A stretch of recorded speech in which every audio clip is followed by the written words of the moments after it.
We have a plan for a Britain that is built for all, and we're going to unlock the potential of every single person and community in this country.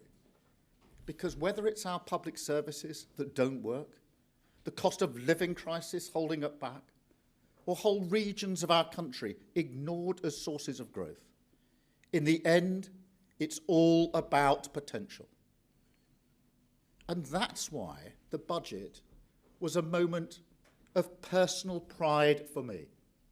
I do not want to see a country where children grow up in poverty.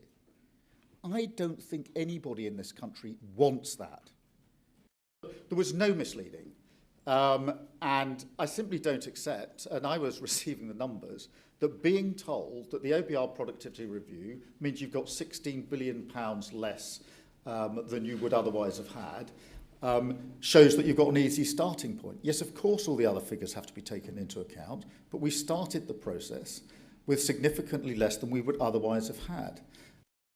There was a point at which we thought, myself included, that we might have to reach for a manifesto breach of some significance.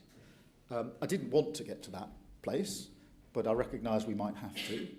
As the process then continued, it became clear to me and others that we might be able to do what we needed to do with our priorities without that manifesto breach.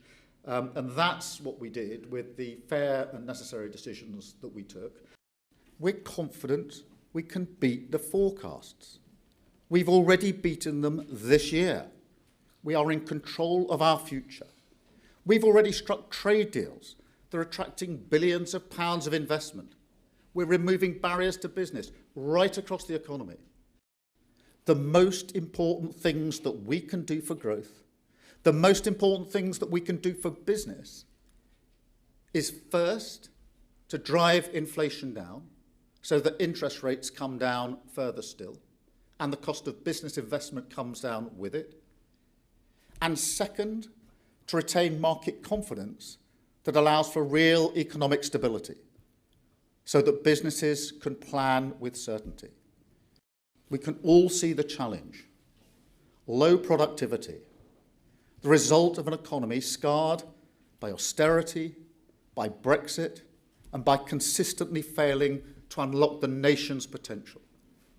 So we need a productivity revolution. So we must all now confront the reality that the Brexit deal we have significantly hurt our economy. And so for economic renewal, we have to keep reducing frictions. We have to keep moving towards a closer relationship with the EU.